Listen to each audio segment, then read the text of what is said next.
ویسے کبھی مزدور کو روٹی کھاتا دیکھا کرے، آپ کو مزہ آئے گا۔ جو سویرے پونے میں باندھ کے لاتے ہیں نا اچار کے ساتھ روٹیاں، جو روز گوشت کھاتے ہیں وہ تو نخرے بڑے کرتے ہیں، کہتے ہیں ایسا شے باندھے تو یہ نہیں کھانی، تو وہ جب باندھ کے لاتے ہیں نا روٹیاں سویرے،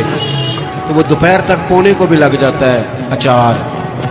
لیکن وہ جب اٹھ کے محبت سے ہاتھ دھوتے ہیں، کپڑا بچھاتے ہیں، اپنے ہاتھوں سے پانی بھرتے، اور شاید تلفظ ٹھیک نہ بھی ہو لیکن درد سے پڑھتے ہیں بسم اللہ الرحمن الرحیم، اور پھر جس مزے سے کھا کے وہ شکر ادا کرتے ہیں نا، مجھے اپنے والد صاحب کی وہ بات بڑی یاد آتی ہے۔ میں ایک دفعہ پوچھا، میں کہ ابا جی تو انہوں پسند کی ہے کھانے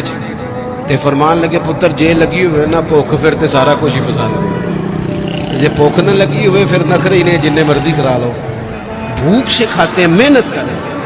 تو آپ غریبوں کا کم از کم یہ جو ان کے اندر احساس کمزوری ہے یہی دور کر دیں۔